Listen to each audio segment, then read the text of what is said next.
Partition ಕೇಸಿನಲ್ಲಿ limitation ಯಾವಾಗ ಆರಂಭ ಆಗುತ್ತದೆ? ಸ್ನೇಹಿತರೆ, ಬಹಳ ಜನರಿಗೆ ಪ್ರಾಪರ್ಟಿ ಡಿಸ್ಪ್ಯೂಟ್ಸ್ನಲ್ಲಿ ಇರುವ ದೊಡ್ಡ ಕನ್ಫ್ಯೂಷನ್ ಏನು ಗೊತ್ತಾ? ಈ ಸೇಲಿಡ್ ತುಂಬ ಹಳೆಯದು, ಈಗ ಕೇಸ್ ಹಾಕಲು ಆಗುವುದಿಲ್ಲ. 30 ವರ್ಷಗಳ ನಂತರ ಚಾಲೆಂಜ್ ಮಾಡಬಹುದಾ? RTC ಈಗ ಗೊತ್ತಾಗಿದೆ, ಲಿಮಿಟೇಷನ್ ಹೇಗೆ? ಫ್ರಾಡ್ ನಂತರ ಲಿಮಿಟೇಷನ್ ಯಾವಾಗ ಆರಂಭವಾಗುತ್ತದೆ? ಇಂತಹ ಪ್ರಶ್ನೆಗಳು ಸಾವಿರಾರು ಕುಟುಂಬಗಳಲ್ಲಿ ಬರುತ್ತಿವೆ. ಆದ್ದರಿಂದ ಈಗಲೇ JVM ಕನ್ನಡದಲ್ಲಿ ಕಾನೂನು ಅರಿವು ಚಾನಲ್ ಅನ್ನು ಸಬ್ಸ್ಕ್ರೈಬ್ ಮಾಡಿಕೊಳ್ಳಿ, ಬೆಲ್ ಐಕಾನ್ ಅನ್ನು ಒತ್ತಿ. ಏಕೆಂದರೆ ಮುಂದಿನ ಒಂದು ವಿಡಿಯೋ ನಿಮ್ಮ ಕುಟುಂಬದ ಆಸ್ತಿ ಹಕ್ಕನ್ನೇ ಉಳಿಸಬಹುದು. ಪಾರ್ಟ್ 8ರಲ್ಲಿ ನಾವು ಪಾರ್ಟಿಷನ್ ಸೂಟ್ ಕೇಸ್ ಬಗ್ಗೆ ಕೋರ್ಟಿನಲ್ಲಿ ಹೇಗೆ ನಡೆಯುತ್ತದೆ ಅನ್ನೋದನ್ನು ನೋಡಿದೆವು. ಈಗ ಪ್ರಾಪರ್ಟಿ ಕೇಸಸ್ನಲ್ಲಿ ಅತ್ಯಂತ ಡೇಂಜರಸ್ ಲೀಗಲ್ ಟಾಪಿಕ್ ಆದ ಲಿಮಿಟೇಷನ್ ಬಗ್ಗೆ ಪ್ರಾಕ್ಟಿಕಲಿ ತಿಳಿದುಕೊಳ್ಳೋಣ. ಲಿಮಿಟೇಷನ್ ಅಂದರೆ ಏನು? ಸರಳವಾಗಿ ಹೇಳುವುದಾದರೆ, ಕೋರ್ಟಿಗೆ ಹೋಗಲು ಕಾನೂನು ಕೊಟ್ಟಿರುವ ಸಮಯ ಮಿತಿ. ಅಂದರೆ ನಿರ್ದಿಷ್ಟ ಸಮಯದೊಳಗೆ ಕೇಸ್ ಫೈಲ್ ಮಾಡಬೇಕು.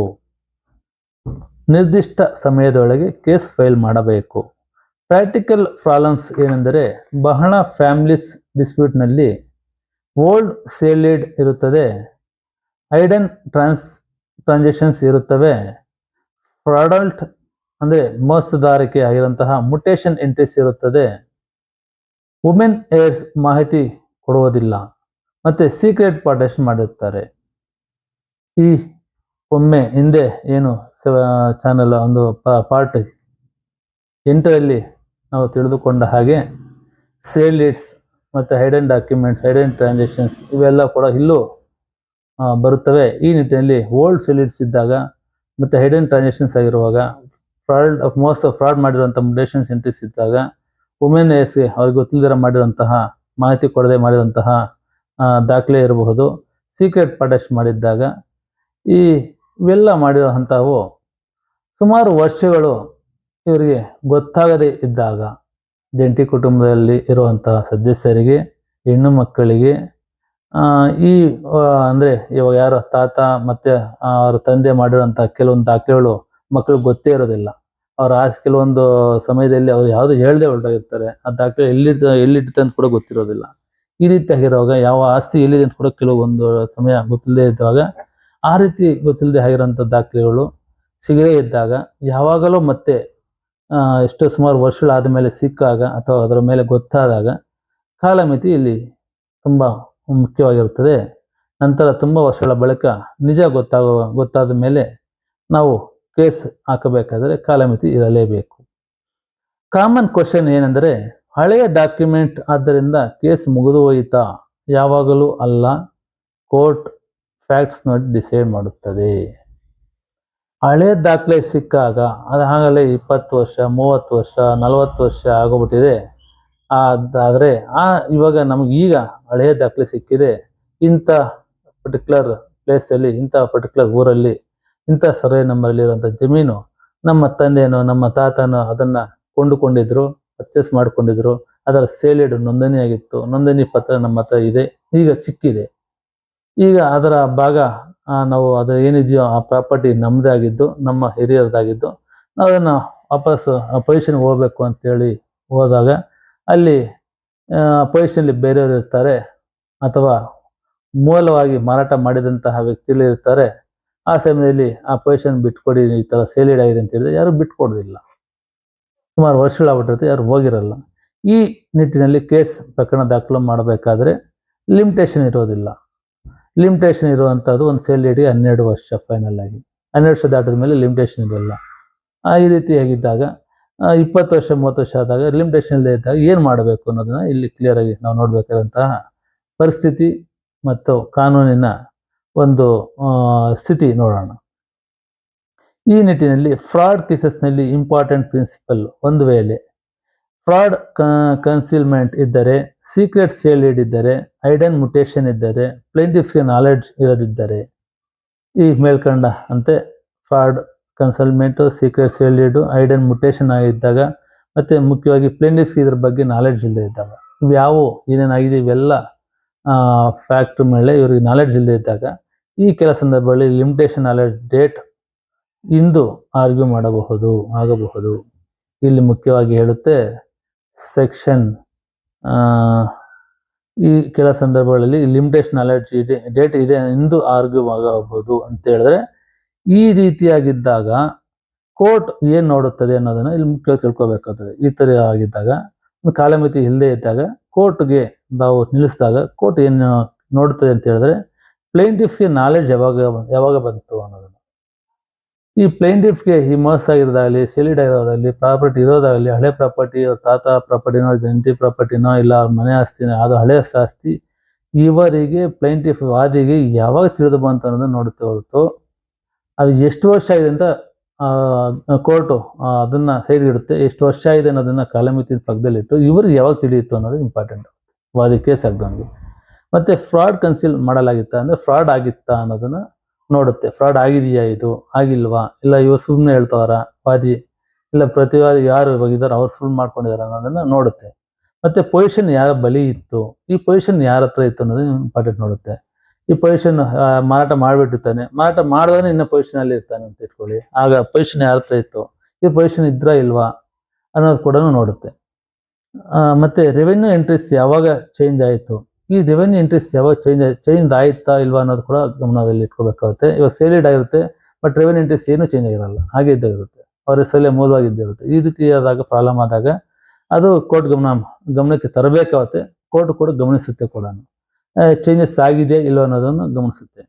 ಮತ್ತು RTC ಯಾವಾಗ ಗೊತ್ತಾಯಿತು, RTC ಯಾವಾಗ ನಿಮ್ಗೆ ಗೊತ್ತಾಯಿತು ಅನ್ನೋದು ಇಂಪಾರ್ಟೆಂಟ್. RTCನಲ್ಲಿ ಯಾರ ಹೆಸರಲ್ಲಿದೆ, ಯಾರ ಹತ್ರ ಇದೆ, ಯಾರು ಇದಕ್ಕೆ ಮೂಲ ಓನರು ಅನ್ನೋದು ಯಾವಾಗ ಗೊತ್ತಾಯಿತು ವಾದಿಗೆ ಅನ್ನೋದನ್ನು ಇಂಪಾರ್ಟೆಂಟ್ ನೋಡುತ್ತೆ. ಮತ್ತು ಕಂಡಕ್ಟ್ ಆಫ್ ಪಾರ್ಟೀಸ್ ಹೇಗಿತ್ತು, ಆ ಕಂಡಕ್ಟ್ ಅಂದರೆ ಅವರಿಬ್ಬರು ಕಮ್ಯುನಿಕೇಷನ್ಸ್ ಯಾವ ಥರ ಇತ್ತು, ಕಂಡಕ್ಟಿಂಗ್ ಹೇಗಿತ್ತು, ಅವ್ರಿಗೆ ಗೊತ್ತಿದ್ದು ಸುಮ್ಮನೆ ಇದ್ರಾ, ಇಲ್ಲ ಗೊತ್ತಿಲ್ಲದ ಸುಮ್ಮನೆ ಇದ್ದಾರಾ, ಇಲ್ಲ ಈ ಬಗ್ಗೆ ನಾಲೆಡ್ಜ್ ಇದೆಯಾ ಇಲ್ವಾ ಅನ್ನೋದನ್ನು ಎಲ್ಲ ರೀತಿಯಲ್ಲೂ ಕೋರ್ಟ್ ಗಮನಿಸುತ್ತೆ. ಇದೆಲ್ಲ ಆದ ಮೇಲೆ ಇಂಪಾರ್ಟೆಂಟ್ ಲೀಗಲ್ ಪ್ರಿನ್ಸಿಪಲ್ಸ್ ಏನಪ್ಪ ಅಂತ ಹೇಳಿದ್ರೆ, ಫ್ರಾಡ್ ಡಿಸ್ಟ್ರಾಯ್ ಲಿಮಿಟೇಷನ್ ಪ್ರೊಟೆಕ್ಷನ್. ಅಂದರೆ ಒಂದು ವೇಳೆ ಫ್ರಾಡ್ ಪ್ರೂವ್ ಆದರೆ ಕೋರ್ಟ್ ಫ್ಯಾಕ್ಟರ್ಸ್ ಅನ್ನು ಡೀಪರ್ ಆಗಿ ಪರಿಶೀಲಿಸುತ್ತದೆ. ಇಲ್ಲಿ ಮುಖ್ಯವಾಗಿ ಇಂತಹ ಕಾಲಮಿತಿ ಒಂದು ಪ್ರಕರಣದಲ್ಲಿ ಒಂದು ವೇಳೆ ಫ್ರಾಡ್ ಆಗಿದ್ದರೆ, ಆ ಫ್ರಾಡ್ ಆಗಿದ್ದು ಗೊತ್ತಿಲ್ಲದೆ ವಾದಿಗೆ, ಅಂತಹ ಒಂದು ಪ್ರಕರಣದಲ್ಲಿ ಕೋರ್ಟ್ ಫ್ಯಾಕ್ಟನ್ನು ಡೀಪ್ ಆಳವಾಗಿ ಪರಿಶೀಲಿಸುತ್ತೆ.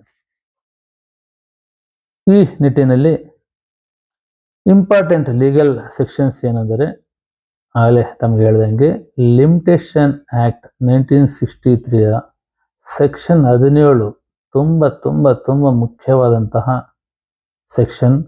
ಯಾರಿಗೆ ಎಂದರೆ, ಈ ರೀತಿಯಾಗಿ ಫ್ರಾಡ್ ಆಗಿರೋಂಥ ದಾಖಲೆಗಳಿಗೆ ಗೊತ್ತೇ ಇಲ್ಲದೆ ಸುಮಾರು ವರ್ಷಗಳ ಗಟ್ಟಲೆ ಬೇರೆಯವರ ಆಸ್ತಿ ನಾವು ಸೆಲಿಡ್ ಆಗಿದ್ದು ಕೂಡ ಆ ಪ್ರಾಪರ್ಟಿ ಗೊತ್ತಿಲ್ದಿರ ಅಂತ ಇರೋ ಪರಿಸ್ಥಿತಿಯಲ್ಲಿ ಈ ಗೊತ್ತಾದ ಮೇಲೆ 20 ವರ್ಷ 30 ವರ್ಷ ಆದಮೇಲೆ ಗೊತ್ತಾದ ಮೇಲೆ ನಾವು ಕೇಸ್ ಹಾಕಬೇಕು ಅಂತ ಹೇಳಿದ್ರೆ ಕಾಲಮಿತಿಯನ್ನು ಪರಿಗಣನೆಗೆ ತೆಗೆದುಕೊಳ್ಳದೆ ಮಾಡಬೇಕು ಅಂತ ಹೇಳಿದ್ರೆ ಈ ಸೆಕ್ಷನ್ 17 ತುಂಬ ಮುಖ್ಯವಾದ ಸೆಕ್ಷನ್ ಆಗಿರುತ್ತದೆ. ಕೋರ್ಟಿಗೆ ಅದರ ಬಗ್ಗೆ ಪೂರ್ತಿಯಾಗಿ ಗಮನ ತರಿಸಿ ಅದರ ತಗ್ಗಟ್ಟಾಗಿ ದಾಖಲೆಯನ್ನು ಒದಗಿಸಿದಾಗ ಸೆಕ್ಷನ್ 17 ಪ್ರಕರಣ ದಾಖಲು ಮಾಡಿಕೊಳ್ಳುತ್ತೆ. ಅದು ಫ್ರಾಡ್ ಮತ್ತು ಕನ್ಸೀಲ್ಡ್ ಆಫ್ ಡಾಕ್ಯುಮೆಂಟ್ಸ್ ಸೆಕ್ಷನ್ 17 ಮತ್ತು article 58 limitation act declaration suits. ಇದು ಆರ್ಟಿಕಲ್ 58 ಲಿಮಿಟೇಷನ್ ಆ್ಯಕ್ಟಲ್ಲಿ ಡಿಕ್ಲರೇಷನ್ ಸೂಟ್ಸ್ಗೆ ತುಂಬ ಮುಖ್ಯವಾದಂತಹ ಆರ್ಟಿಕಲ್ ಆಗಿರುತ್ತದೆ. ಇದು ಪ್ರಾಪರ್ಟಿ ಡಿಕ್ಲರೇಷನ್ ಮಾಡೋಕ್ಕಾದ್ರೆ ಈ ಆರ್ಟಿಕಲ್ ಮುಖ್ಯವಾದಂಥದ್ದು. ಮತ್ತು article 59 limitation act cancellation of instruments. ಈ ಫ್ರಾಡ್ ಸೇಲಿಡ್ಸ್ ಆಗಿರ್ಬೋದು, ಇಲ್ಲ ಒಬ್ಬರಿಗೆ ಜಂಟಿ ಕುಟುಂಬದಲ್ಲಿ ಗೊತ್ತಿಲ್ಲದೆ ಒಬ್ಬರೇ ಮಾಡಿದರೆ ಅದು ಕೂಡ ಆಗಿರ್ಬೋದು. ಈ ರೀತಿ ಕ್ಯಾನ್ಸಲೇಷನ್ ಆಫ್ ಇನ್ಸ್ಟ್ರೂಮೆಂಟ್ಸ್ ಮಾಡ್ಬೇಕಂತ ಹೇಳಿದ್ರೆ ಆರ್ಟಿಕಲ್ 59 ಆಫ್ ಲಿಮಿಟೇಷನ್ ಆ್ಯಕ್ಟಲ್ಲಿ ಕೇಳಬೇಕಾಗುತ್ತದೆ. ಮತ್ತು article 65 limitation act possession based claims. ಪೊಸಿಷನ್ನ ತೆಗೆದುಕೊಳ್ಬೇಕಾದ್ರೆ ನಮ್ಮ ಕೈಯಿಂದ ಜಾರಿಯಾಗಿರುವಂತಹ ಪೊಸಿಷನ್ನ ತೆಗೆದುಕೊಳ್ಬೇಕಾದ್ರೆ ಆರ್ಟಿಕಲ್ 65 ತುಂಬ ಮುಖ್ಯವಾದಂತಹ ಆರ್ಟಿಕಲ್ ಇರುತ್ತದೆ. ಮತ್ತು section 34 specific relief act declaration ಹಾಕೋಬೇಕಾಗುತ್ತದೆ. ಸ್ಪೆಸಿಫಿಕ್ ರಿಲೀಫ್ ಆ್ಯಕ್ಟ್ ಸೆಕ್ಷನ್ 34 ಡಿಕ್ಲರೇಷನ್ಗೆ ಕೇಳಬೇಕಂತ ಸೆಕ್ಷನ್. ಮತ್ತು section 31 specific relief act cancellation of documents. Sale ಎಲ್ಲ ಕ್ಯಾನ್ಸಲ್ ಮಾಡಬೇಕಂದ್ರೆ ಸೆಕ್ಷನ್ 31 ಹಾಕಲೇಬೇಕಾಗುತ್ತದೆ.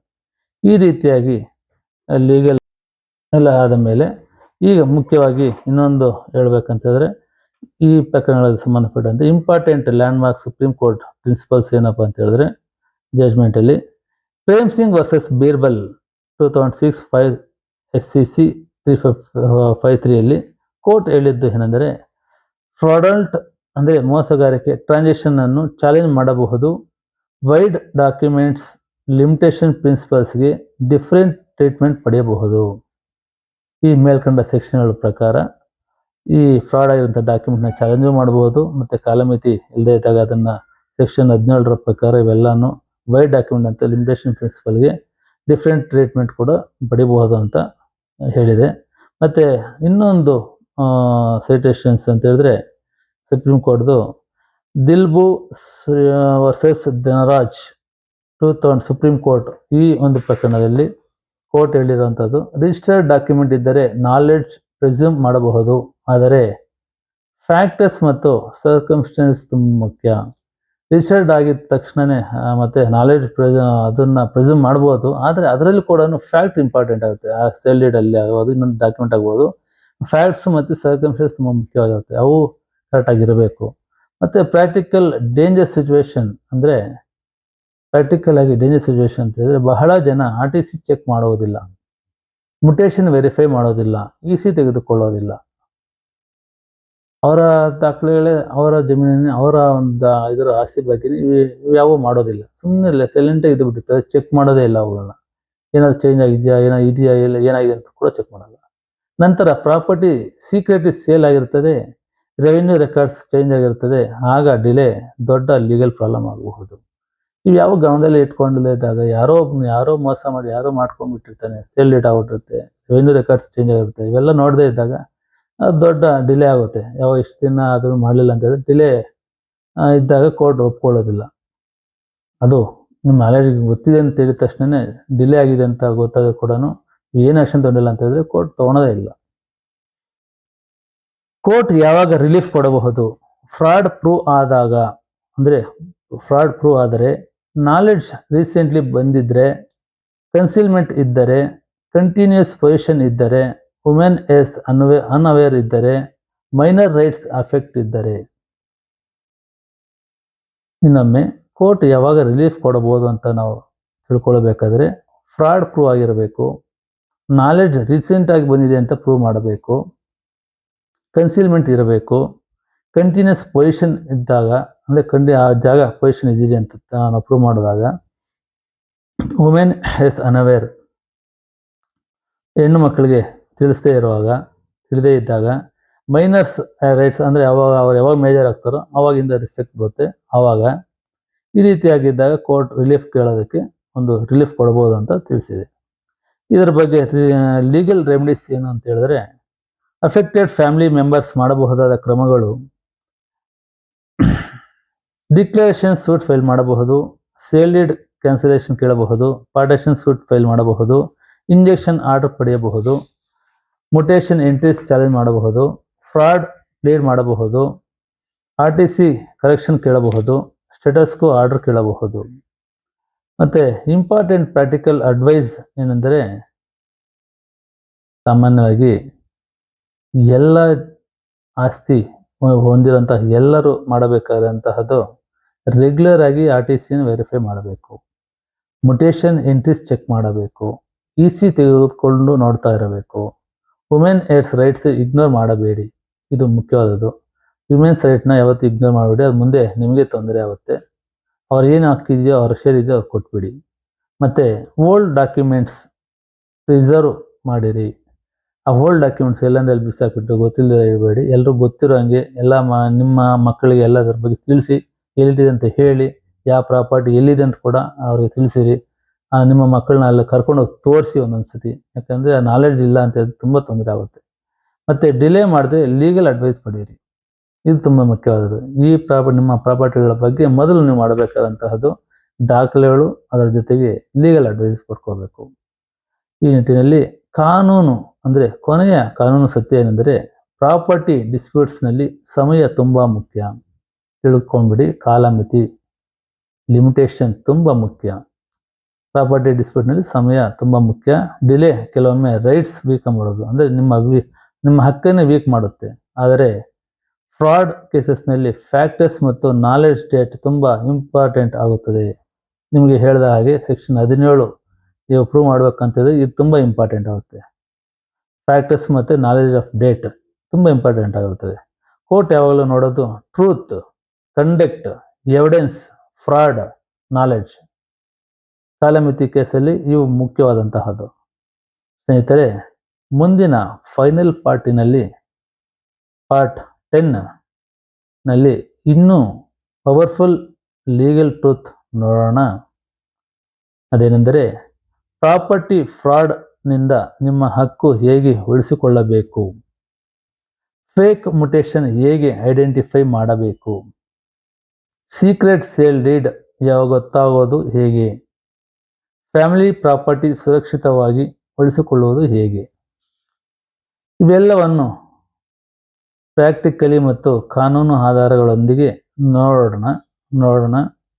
JVM ಕನ್ನಡದಲ್ಲಿ ಕಾನೂನು ಅರಿವು ಚಾನೆಲ್ ಸಬ್ಸ್ಕ್ರೈಬ್ ಮಾಡಿಕೊಳ್ಳಿ, ಬೆಲ್ ಐಕಾನನ್ನು ಒತ್ತಿ. ಕಾನೂನು ಅರಿವು ನಿಮ್ಮ ಹಕ್ಕಿನ ರಕ್ಷಣೆ. ಸ್ನೇಹಿತರೆ, ಈ ವಿಡಿಯೋವನ್ನು ಕೊನೆಯವರೆಗೂ ನೋಡಿದ ತಮ್ಮೆಲ್ಲರಿಗೂ ಧನ್ಯವಾದಗಳು.